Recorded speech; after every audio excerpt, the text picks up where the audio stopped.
Next day అందరూ morning breakfast చేస్తూ ఉండగా క్రిష్ తన కూతుర్ని ఎత్తుకొని అక్కడికొచ్చి ఒక చైరు లాక్కొని కూర్చుంటాడు.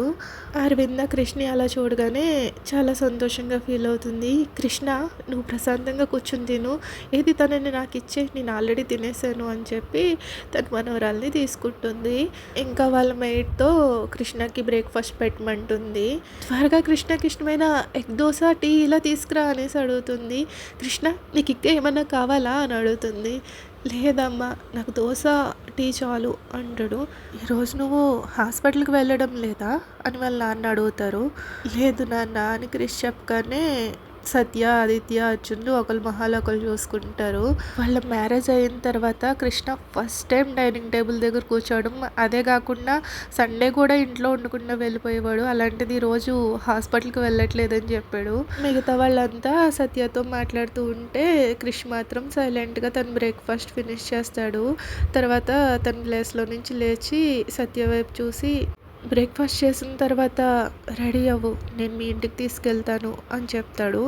సత్య క్రిష్ వైపు తనతోనే మాట్లాడుతున్నాడా అన్నట్టు చూస్తుంది. అస్సలు నమ్మలేకపోతుంది. ఆశ్చర్యంగా కొన్ని సెకన్ల పాటు తన వైపు అలా చూస్తూ ఉండిపోయి, తన గొంతు సవరించుకుని లైట్‌గా స్మెల్ ఇచ్చి, "సరే" అని కొంచెం వినయంగా చెప్తుంది. తను ప్రామిస్‌ని మర్చిపోలేదనమాట అని అనుకుంటుంది. ముందు రోజు ఏం జరిగిందో ఆల్రెడీ వాళ్ళ అమ్మా నాన్నలకి చెప్తారు. సో, వాళ్ళు కూడా ఏం జరుగుతుంది అన్నది అర్థం చేసుకుంటారనమాట. క్రిష్ హ్యాండ్ వాష్ చేసుకుని వాళ్ళ మమ్మీ దగ్గరకొచ్చి కృతిని ఎత్తుకుని నేను తిని రెడీ చేస్తాను అని తీసుకెళ్ళిపోతాడు. తర్వాత సత్య అక్కడ, "మీరంతా కూడా రావచ్చు కదా మాతో.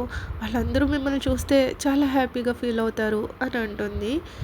"లేదు సత్య, మీ మావయ్య గారికి నాకు కొంచెం పనుంది. మేము రాలేము, సారీ. నెక్స్ట్ టైం ఎప్పుడైనా ఇంకోసారి వస్తాము. సరేనా? మీ నాన్నగారిని, తాతయ్యని, నానమ్మని అందరినీ అడిగామని చెప్పు" అని అరవింద చెప్తుంది. "ఓకే అత్తయ్య, కానీ నెక్స్ట్ టైం మాత్రం నో చెప్పడానికి వీల్లేదు" అని సత్య అంటుంది. దానికి అరవింద ఓకే అన్నట్టు తలూపి నవ్వుతుంది. "మరి మీరు?" అంటూ ఆదిత్య, అర్జున్ వైపు చూసి, "ఆది, అర్జున్ మీరిద్దరు కూడా నాతో రండి, ఓకేనా?" అని అడుగుతుంది. దానికి వెంటనే అర్జున్, ఓకే వదినా, నేనొస్తాను. నాకు గ్రానీ చేసిన బిర్యానీ అంటే చాలా ఇష్టం. ఎప్పుడెప్పుడు తిందామా అని ఉంది. ఇంకా తాతయ్యతో కలిసి మ్యాచ్ చూస్తానని ఆయనకి ప్రామిస్ చేశాను. కాబట్టి నేను ఖచ్చితంగా వస్తాను" అని పూర్తి చేసేలోపే, "లేదు సత్య, తను రాడు. నువ్వు అన్నయ్య కలిసి వెళ్ళండి. ఈరోజు నాకు అర్జున్‌కి ఒక ఇంపార్టెంట్ వర్క్ ఉంది" అని ఆదిత్య చెప్తాడు. వెంటనే అర్జున్ ఆదిత్య వైపు ఏంటి అన్నట్టు చూస్తాడనమాట. అసలు ఏ పని ఉందా అని గుర్తు తెచ్చుకుంటూ. "ఏం వర్క్ ఉంది? నువ్వు నాతో ఏం చెప్పలేదే?" "లేదు లేదు వదినా, మాకేం వర్క్ లేదు" అని అర్జున్ చెప్పేలోపే ఆదిత్య మళ్ళీ అర్జున్ హ్యాండ్ పట్టుకుని లైట్‌గా ప్రెస్ చేస్తాడు. "నేను చెప్పేది అర్థం చేసుకో" అన్నట్టు పళ్ళు బిగించి చూస్తూ వాడితో మాట్లాడతాడనమాట. "చూడు అర్జున్, నీకు చెప్పాను, నువ్వు మర్చిపోయినట్టున్నావు" అని కళ్ళతో సైగ చేస్తూ ఉంటాడు. కానీ అర్జున్‌కి ఏం అర్థం కాదు. "లేదు వదినా, నేను ఖాళీయే, నేను వస్తానని" మళ్ళీ చెప్తాడు. ఈసారి ఇంకా ఆది అర్జున్ తొడపైన లైట్‌గా పించ్ చేస్తాడు. వెంటనే అర్జున్ యెస్ అనుకుంటూ ఆదిత్య వైపు చూస్తాడు ఏంటి అన్నట్టు. ఆదిత్య చాలా సీరియస్‌గా కోపంగా చూస్తూ ఉంటాడు. వాళ్ళ అన్నయ్య అలా బెదిరిస్తున్నట్టు చూస్తూ ఉంటే అర్జున్ ఇంకేం మాట్లాడడు. సైలెంట్‌గా కళ్ళు మూసుకుని సత్య వైపు తిరిగి, అవునవును, సారీ వదినా, నేను మర్చిపోయాను. అన్నీ చెప్పాడు, ఒక ఇంపార్టెంట్ వర్క్ ఉంది" అని తనకి ఇష్టం లేకపోయినా కవర్ చేసుకుంటూ చెప్తాడు. ఎందుకంటే వాళ్ళ అన్నయ్యతో ఒప్పుకోకపోతే కనుక నెక్స్ట్ ఏం జరుగుద్దో తనకి బాగా తెలుసు. కానీ గ్రానీతో చెప్పట్ను వదినా, నేను తన బిర్యానీని చాలా మిస్ అవుతున్నాను, త్వరలోనే వచ్చి తింటానని అని కొంచెం సాడ్‌గా చెప్తాడు. సత్య ఓకే అంటూ స్మైల్ ఇస్తుంది. "సత్య, నువ్వు కూడా వెళ్ళి రెడీ అవ్వమ్మా" అని వాళ్ళ మావయ్య గారు చెప్తారు. సో, వాళ్ళ అత్తయ్య, మావయ్య, సత్య అందరూ కూడా లేచి అక్కడి నుంచి వెళ్ళిపోతారు. వాళ్ళు వెళ్ళిన తర్వాత ఆదిత్య అర్జున్ నెత్తి మీద లైట్‌గా కొట్టి, "ఈడియట్, ఫస్ట్ టైం అన్నయ్య వదిన్ని తన ఇష్టపూర్వకంగా ఎక్కడికో తీసుకెళ్తుంటే నువ్వు కూడా వెంట వెళ్తానంటావు. సరే, ఈరోజు నేను ఆఫీస్కి వెళ్ళను, మనమిద్దరం వీడియో గేమ్స్ ఆడుకుందాం, హ్యాపీనా" అని అడుగుతాడు. "ఓ అవును కదా, నాకు ఇప్పుడు అర్థమైంది. నువ్వు చాలా ఇంటెలిజెంట్ అన్నయ్య అని అర్జున్ అంటాడు. నెక్స్ట్ సత్య రెడీ అయ్యి వచ్చేసరికి ఆల్రెడీ కృష్ణ తన కారులో డ్రైవింగ్ సీట్లో కూర్చొని కృతికని దాని వల్ల కూర్చోబెట్టి ఆడిస్తూ ఉంటాడు. సత్య సైలెంట్గా వచ్చి ప్యాసింజర్ సీట్ ఓపెన్ చేసి కూర్చుంటుంది. సత్య వచ్చి కూర్చోగానే కృతికని బేబీ సీటర్లో కూర్చోబెడతాడు. సారీ ఎక్కువసేపు వెయిట్ చేయించానా అంటూ సత్య సీట్ బెల్ట్ పెట్టుకుంటుంది. ఏం లేదు అని కృష్ణ చెప్తాడు. సత్య అలా చెప్తూ క్రిష్ వైపు చూస్తుంది. క్రిష్ చాలా డిఫరెంట్గా అనిపిస్తాడు. ఎప్పుడు హాస్పిటల్కి వేసుకునే క్లాత్స్ కాకుండా కొంచెం డిఫరెంట్గా స్పెషల్గా అనిపిస్తాడు. స్పెషల్ అంటే తను బాగుంటాడు, కానీ ఇలాగ ఈ డ్రెస్లో ఇంకొంచెం బాగా అనిపిస్తాడు సత్యకి. ఆ తర్వాత సత్య కృతి వైపు చూసి నవ్వుతుంది. చాలా కాలం తర్వాత తను చాలా హ్యాపీగా చాలా సాటిస్ఫైడ్గా ఉంటుంది. నిన్న నైట్ తర్వాత క్రిష్ మళ్ళీ ఎప్పటిలాగానే తనతో ఏం మాట్లాడలేదు. కానీ మంచి విషయం ఏంటంటే కృతిని మాత్రం సత్య నుంచి దూరంగా చేయడానికి ట్రై చేయలేదు. అదొక పెద్ద మార్పు. సో దానికోసం హ్యాపీగా ఉంటుంది సత్య. కొన్నిసార్లు తుఫాన్లు మన దారిని క్లియర్ చేయడానికి మన సైడ్ వస్తాయి అని అనుకుంటుంది. తను అలా ఆలోచనలో ఉండగా ఎప్పుడు ట్రాఫిక్ సిగ్నల్ దగ్గర ఆగిందో కూడా తనకి తెలియదు.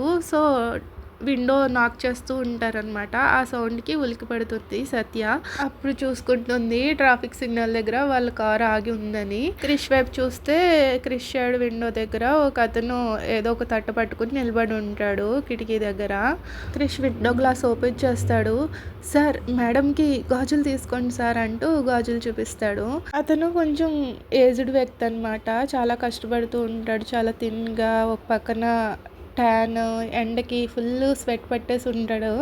వెంటనే ఆయన గాజులు తీసుకోమని కానీ క్రిష్ ఒక 500 నోట్ తీసి ఒక 2 డజన్స్ బ్యాంగిల్స్ ఇమ్మంటాడు. ఆయన 2 డజన్స్ బ్యాంగిల్స్ ఇచ్చి సార్ చేంజ్ అనేసి ఇవ్వబోతూ ఉండగా లేదు పర్లేదు ఆ చేంజ్ మీరే తీసుకోండి అని క్రిష్ అంటాడు. లేదు సార్ అని ఆయన ఇవ్వబోతూ ఉండగా క్రిష్ కొంచెం ఎలాగోలాగా ఆయన ఒప్పించి ఆయన దగ్గరే ఉంచుకోమంటాడు చేంజ్ని. ఈలోపు గ్రీన్ సిగ్నల్ వస్తుంది. సో క్రిష్ మళ్ళీ కార్ని స్టార్ట్ చేసి సత్య వైపు ఆ బ్యాంగిల్స్ ఇస్తూ తను రోడ్డు మీద కాన్సన్ట్రేట్ చేస్తాడు, తన వైపు చూడకుండా. సత్య హ్యాపీగా బ్యాంగిల్స్ని తీసుకుని వెంటనే తన చేతులకి తగుడుకుంటుంది. తన చేతుల్ని కొంచెం తన కళ్ళ ముందు కంటూ పెట్టుకుని వాటిని ఫింగర్స్తో ట్రేస్ చేసుకుని మురిసిపోతూ ఉంటుంది. చూడు కృతి బ్యాంగిల్స్ బాగున్నాయి కదా అని కృతికి చూపిస్తూ ఉంటుంది. కృతి ఏమో కేరింతలు కొడుతూ ఏదేదో చెప్తూ ఉంటుంది నవ్వుతూని. ఓ నీకు కూడా నచ్చినాయా అంటూ తన చేతిని తీసుకుని ముద్దు పెడుతుంది. క్రిష్ సత్య కోసం ఆ బ్యాంగిల్స్ కొనలేదని తెలుసు. కేవలం ఆ వ్యక్తిని అలా చూసి జాలిపడి ఆ బ్యాంగిల్స్ కొన్నాడు. అయినప్పటికీ కూడా సత్యకి హ్యాపీగానే అనిపిస్తుంది. అలాగా కొన్ని మినిట్స్ తర్వాత వాళ్ళు సత్య వాళ్ళ ఇంటిని చేరుకుంటారు. సత్య కృతికని ఎత్తుకుని వాళ్ళ ఇంటి లోపలికి వెళ్తుంది. వెనకాలే క్రిష్ లగేజ్ తీసుకుని వెళ్తాడు. బ్యాగ్ అంటే కృతి బ్యాగ్, తనకి కావాల్సినవి ఎప్పుడు వాళ్ళతోనే తీసుకెళ్తారు కదా. సత్య వాళ్ళ ఇంటి లోపలికి వెళ్ళగానే హాయ్ అని గట్టిగా అరుస్తుంది. వెంటనే వాళ్ళ తాతయ్య చూసి ఆశ్చర్యపోతాడు. హాయ్ సత్య అంటూ నవ్వుకుంటూ వచ్చి సత్యాని దగ్గరికి తీసుకుంటారు. హాయ్ చిన్ని బంగారం అంటూ కృతిని కూడా ఎత్తుకుని తన నుదుటిని ముద్దు పెడతాడు. కృతి ఏమో ఆ తాతగారి జుట్టు పట్టుకుంటుంది గట్టిగాని. తాతయ్య అతను నిన్ను ఇష్టపడుతుంది అనేసి సత్య చెప్తుంది. అవును చిన్నప్పుడు నువ్వు కూడా ఇంతే నా చుట్టు పట్టుకుని పీకేదానివి అని నవ్వుతూ క్రిష్ వైపు తిరుగుతాడు. ఈలోపు సత్య వాళ్ళ నాన్న కూడా వస్తారు. వాళ్ళు కూడా సత్యాని కృష్ణని పలకరిస్తారు. ఆ తర్వాత వాళ్ళందరూ కూర్చొని మాట్లాడుకుంటూ అవును మిగతా వాళ్ళు ఎక్కడ వాళ్ళు ఎందుకు రాలేదు అని సత్య వాళ్ళ తాతయ్య గారు అడగగానే వాళ్ళకి కొంచెం ఇంపార్టెంట్ వర్క్స్ ఉన్నాయంట తాతయ్య, నెక్స్ట్ టైం ఖచ్చితంగా వస్తామన్నారు. ఇంకా నానమ్మ అర్జున్ని బిర్యానీని చాలా మిస్ అవుతున్నానని చెప్పమన్నాడు అని సత్య నవ్వుతుంది. అవునా మరి రాలేదు అని ఆవిడ అడుగుతుంది. నెక్స్ట్ టైం ఖచ్చితంగా వస్తానని చెప్పమన్నాడు అని సత్య అంటుంది. వాళ్ళ నానమ్మ సత్య హ్యాండ్స్ పట్టుకుని నాకు మీ ముగ్గురిని ఇలా చూస్తుంటే చాలా సంతోషంగా ఉంది. ఇంతకుముందు ఇక్కడికి సత్య ఒక్కదే వచ్చేది, కానీ ఇప్పుడు మీరు ముగ్గురు కలిసి రావడం నిజంగా చాలా సంతోషంగా ఉందని ఆవిడ చెప్పేసరికి సత్య క్రిష్ కూడా ఏం మాట్లాడరు, సైలెంట్గా ఉంటారు. అరే గమనించనే లేదు సత్య, ఏంటి నీకు కొంచెం బుగ్గలు వచ్చినట్టున్నాయి అంటూ సత్య వాళ్ళ డాడీ టాపిక్ చేంజ్ చేస్తారు. నాన్న అని నవ్వుతుంది సిగ్గుపడుతూ సత్య. వాళ్ళ నాన్న సత్యాన్ని ఆట పట్టిస్తున్నాడని తెలిసి అందరూ ఒక్కసారిగా నవ్వుతారు. ఆ తర్వాత సత్య వాళ్ళ నాన్న క్రిష్ వైపు చూసి క్రిష్ నీ వర్క్ ఎలా ఉంది అని అడుగుతాడు. సార్ బాగుంది, బాగానే జరుగుతుంది సార్ అని క్రిష్ చెప్పగానే అందరూ పిన్ డ్రాప్ సైలెంట్. సత్య వాళ్ళ నాన్న అర్థం చేసుకుని నవ్వుతూ, నీకు ఆల్రెడీ ఎన్నిసార్లు చెప్పాలి కృష్ణ, నన్ను సార్ అని పిలవకు, నేను ఇప్పుడు నీకు మామయ్యనవుతాను, నన్ను అంకుల్ అని పిలవచ్చు లేదంటే మామయ్య అని పిలవచ్చు, అంతేగాని నువ్వు ఇలా సార్ అని పిలుస్తుంటే నాకు తిరిగి నేను అనాటమీ క్లాస్లో ఉన్నట్టు అనిపిస్తుంది అని ఆయన నవ్వుతారు. క్రిష్ ఆల్రెడీ ఆయన అలా అడుగుతున్నారని లాస్ట్ టైం మావయ్య అని ఒకసారి పిలుస్తాడు, కానీ తనకి ఏదోలా అనిపిస్తుంది. అయినా సరే సరే అంకుల్ కంటే మావయ్యే కొంచెం బెటర్ అనుకుంటా అని క్రిష్ అంటాడు.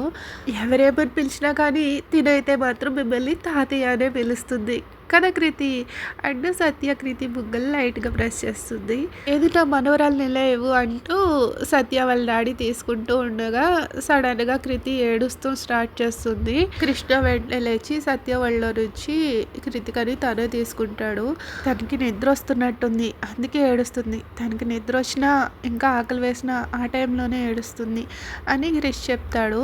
క్రిష్ కృతికని తన హృదయం పైన ఎత్తుకోగానే వెంటనే ఏడు పాపేస్తుంది. తిను రోజు రోజుకి చాలా తెలివైంది అయిపోతుంది, ఎప్పుడు వాళ్ళ నాన్న చుట్టూ ఉండాలని అనుకుంటుంది అని సత్య అనుకుంటుంది. సత్య వెళ్ళి కృష్ణని నీ గదికి తీసుకెళ్ళు అని సత్య వాళ్ళ నాన్నమ్మ చెప్తుంది. సరే నానమ్మ అని చెప్పి సత్య ముందు నడుస్తుంది, వెనకాలే క్రిష్ కూడా ఫాలో అవుతాడు. సత్య తన గదికి వెళ్ళగానే చాలా నీట్గా ఎప్పుడు ఎలా ఉంటుందో అలాగే ఉంటుంది. వెంటనే క్రిష్ వైపు చూసి లోపలికి రమ్మంటుంది. క్రిష్ సత్య దాటుకుని వెళ్ళి సత్య బెడ్ పైన కూర్చుంటాడు. కృతి బ్యాగ్ అక్కడే ఉంటుంది. మీకు ఇంకా ఏమైనా కావాలా అని అడుగుతుంది. లేదు థ్యాంక్స్ అని క్రిష్ చెప్తాడు. సరే అయితే నేను కిందకి వెళ్తాను అని స్మైల్ ఇచ్చి సత్య వాళ్ళిద్దరిని వదిలేసి కిందకి వెళ్తుంది. క్రిష్ కొంచెం ఫార్ములా మిల్క్ మిక్స్ చేసి కృతికి పట్టించేసి ఆ తర్వాత తనని భుజం మీద వేసుకుని అటు ఇటు తిరుగుతూ కొడుతూ ఉంటాడు. కొద్దిసేపటికి గాఢ నిద్రలో పడుతుంది. సత్య వాళ్ళ నానమ్మ వంటగదిలో ఉంటారు. సత్య బ్యాంగిల్స్ చూసి, సత్య ఈ బ్యాంగిల్స్ చాలా బాగున్నాయి అని వాళ్ళ నాన్నమ్మ చెప్తుంది. అవును నాకు కూడా ఇవి చాలా బాగున్నాయి, నా కోసం ఆయనే కొన్నారు అని కొంచెం హ్యాపీగా వాళ్ళ నాన్నమ్మతో చెప్తుంది. వాళ్ళ నాన్నమ్మ కూడా సత్యాన్ని అలా అబ్జర్వ్ చేస్తుంది. అలా నవ్వుతూ ఉండడం తనకి చాలా బాగా అనిపిస్తుంది. నువ్వు చాలా హ్యాపీగా ఉన్నావు సత్య అని వాళ్ళ నాన్నమ్మ అంటే, అవును నేను చాలా హ్యాపీగా ఉన్నానని తనలో తానే కొనుక్కుంటుంది. అరే నానమ్మ నువ్వేం చేస్తున్నావు, బిర్యానీ ఒక్కటి చాలు, ఇవన్నీ ఎందుకు చేస్తున్నావు, ఎందుకు ఇలా అలసిపోతున్నావు అని సత్య అంటుంది.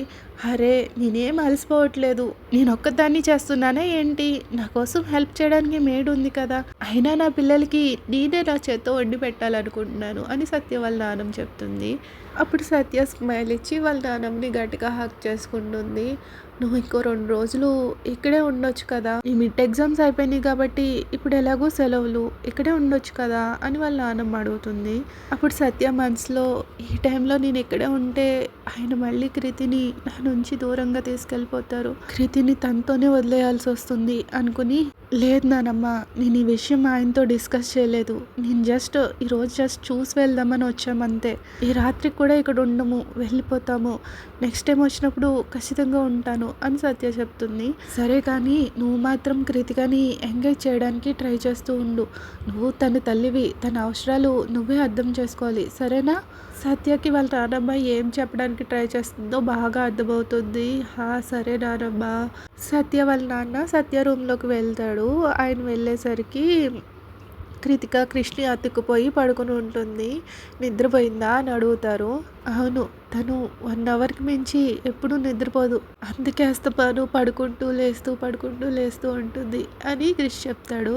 నాకు కృతికని చూస్తున్నప్పుడల్లా సత్య గుర్తొస్తూ ఉంటుంది. రోజులు చాలా త్వరగా గడిచిపోయాయి, కానీ ఇప్పటికీ సత్యాన్ని నేను ఫస్ట్ టైం నా చేతులతో తీసుకున్నప్పుడు అది నిన్నటిలాగానే అనిపిస్తుంది అంటూ కృతి తలపైన చేపెట్టి సత్య వాళ్ళ నాన్న క్రిష్తో చెప్తూ ఉంటాడు. నా చిన్న ప్రపంచంలోనే తనకి అన్నీ ఇవ్వడానికి ట్రై చేశాను, కానీ నేను ఈ ప్రపంచాన్ని ఎదుర్కోవడం తనకి నేర్పించలేదు. తను చిన్న చిన్న విషయాలకే చాలా సంతోషపడిపోతూ ఉంటుంది. ఇప్పటికీ సత్య లోపల చిన్న పిల్లే. క్రిష్ దయచేసి తనని జాగ్రత్తగా చూసుకో, తనకి బయట ప్రపంచం ఎలా ఉంటుందో తెలియకపోయినా కానీ మనం ఏమైనా చెప్తే దాన్ని వెంటనే అర్థం చేసుకుంటుంది, నేను దానికి ప్రిపేర్ చేశాను. నేను ఒక కూతురికి తండ్రిగా ఏదో ఒక రోజు తను నన్ను విడిచి వెళ్ళిపోవాల్సి వస్తుంది అనే వాస్తవాన్ని నేను గ్రహించలేకపోయాను. నా సిట్యుయేషన్‌ని అర్థం చేసుకోగలిగే ఏకైక వ్యక్తివి నువ్వే. ఫర్ ఎగ్జాంపుల్ కృతికని చూడు. నీకు తిన పట్ల ఎలాంటి ఫీలింగ్స్ ఉంటాయో నాకు కూడా నా కూతురు పట్ల నేను అలాగే ఫీల్ అవుతాను అని సత్య వాళ్ళ నాన్న చెప్తూ ఉంటే క్రిష్ సడన్‌గా సారీ అని చెప్తాడు. సత్య వాళ్ళ నాన్న మాటలు వినగానే క్రిష్ కళ్ళ ముందు సత్య కన్నీళ్లతో నిండిపోయిన ఫేస్ కనిపిస్తుంది. తను చాలా రిగ్రెట్ ఫీల్ అవుతాడు. ఆయన మాటలు వినకుండా అంతరార్థం తనకు అర్థమవుతుంది. ఆయన కళ్ళలోకి చూసి మళ్ళీ సారీ చెప్తాడు. చాలా గిల్టీగా ఫీల్ అవుతాడు క్రిష్. సత్య వాళ్ళ నాన్న కొన్ని సెకండ్స్ సైలెంట్‌గా అలాగే క్రిష్ వైపు చూసి తర్వాత క్రిష్ షోల్డర్ పైన చేయి వేసి, "నువ్వెందుకు సారీ చెప్తున్నావని నేను అడగను. నా కూతుర్ని నీ చేతుల్లో పెట్టాను. తను చాలా ఇన్నోసెంట్. దయచేసి నా బిడ్డని ఎప్పుడు బాధ పెట్టకు క్రిష్" అని ఆయన చెప్పేసరికి కృష్ణ యెస్ అన్నట్టు తల ఊపుతాడు. ఈలోపు మేడొచ్చి భోజనాలు సిద్ధంగా ఉన్నాయి. అమ్మమ్మగారు పిలుస్తున్నారు అని పిలుస్తుంది. సరే అమ్మ మేమొస్తాము అని సత్య వాళ్ళ నాన్న చెప్తారు. ఆ తర్వాత క్రిష్ ఆయన కూడా కిందకి వెళ్తారు భోంచేయడానికి. సో తినడానికి సత్య వెళ్ళి క్రిష్ పక్కన కూర్చుంటుంది. అప్పుడు సత్య వాళ్ళ నాన్న సత్య వైపు చూసి, "బంగారం ఇలా రా అమ్మ, ఈరోజు నాన్న తినిపిస్తాడు నీకు" అనేసరికి సత్య సిగ్గుపడుతుంది. అలా సిగ్గుపడుతూ క్రిష్ వైపు వాళ్ళ నాన్న వైపు అటు ఇటు చూస్తుంది. అప్పుడు వాళ్ళ నాన్న, "ఏంటి క్రిష్, నా కూతురికి నేను భోజనం తినిపిస్తే నీకేమైనా ప్రాబ్లమా" అని అడుగుతారు. "నాన్న" అని సత్య చిన్నగా అంటుంది. "ఏమైంది? పెళ్ళి ముందు వరకు కూడా నేను తినిపిస్తే కానీ తినేదాను కాదు, ఇప్పుడేమైంది? ఏ క్రిష్, నువ్వేమన్నా వద్దన్నావా" అని జోక్ చేస్తూ అడుగుతాడు క్రిష్ వైపు. "అయ్యో లేదు" అనేసి క్రిష్ కూడా కొంచెం లిప్స్ స్ట్రెచ్ చేస్తాడు అంతే, స్మైల్ ఇవ్వకుండా. అలా వాళ్ళు నవ్వుకుంటూ మాట్లాడుకుంటూ భోజనం చేస్తారు. ఆ తర్వాత వాళ్ళ నాన్నమ్మ కొంచెం ఫుడ్ని ప్యాక్ చేసి నీ ఫ్యామిలీకి తీసుకెళ్ళు అని చెప్తుంది. కృతి ఇంకా పడుకునే ఉంటుంది. క్రిష్ ఎత్తుకుని ఉంటాడు. సో క్రిష్ దగ్గర నుంచి నాకు ఇవ్వండి అని చెప్పి సత్య తీసుకుంటుంది. వాళ్ళకి బాయ్ చెప్పి వాళ్ళ ఇంటికి స్టార్ట్ అవుతారు. సో కొంచెం నైట్ అవడంతో నైట్ స్కై వెన్నెలతో మెరుస్తుంది. వాళ్ళ ఇంటికి వెళ్ళగానే క్రిష్ కృతిని తీసుకుని తన రూమ్లోకి వెళ్ళిపోతూ ఉండగా సత్య వెంటనే ఆ బాక్సెస్ని డైనింగ్ టేబుల్ దగ్గర పెట్టేసి క్రిష్ వెనక పరిగెడుతూ "ఏమండి" అని పిలుస్తుంది. క్రిష్ తన డోర్ దగ్గరికి వరకు వెళ్ళి ఆగిపోతాడు. క్రిష్ ముందరికి వెళ్ళి థ్యాంక్స్ అంటూ కొంచెం స్మైల్ ఇస్తూ చెప్తుంది. "హ్యాపీనా" అని క్రిష్ అడుగుతాడు. సత్య స్మైల్ ఇస్తూ తలూపుతుంది. క్రిష్ కూడా లైట్గా స్మైల్ ఇచ్చేసి తన రూమ్లోకి వెళ్ళిపోతాడు. సత్య కూడా తన రూమ్లోకి వెళ్ళి డ్రెస్సింగ్ టేబుల్ ముందు కూర్చుని తన చేతుల్ని చూసుకుని మురిసిపోతూ ఉంటుంది. వాటిని చూసుకుంటూ సత్య హార్ట్లో కొత్త ఆశలు చిగురిస్తాయి. నిద్రలో పగిలిపోతాయేమో అని చెప్పి వాటిని నెమ్మదిగా తీసి తన అల్మారాలో జాగ్రత్తగా దాచుకుంటుంది. ఓకే ఫ్రెండ్స్, ఈ ఎపిసోడ్ నచ్చితే లైక్ చేయడం మర్చిపోకండి. Thank you for listening. Please like, share, subscribe. Bye.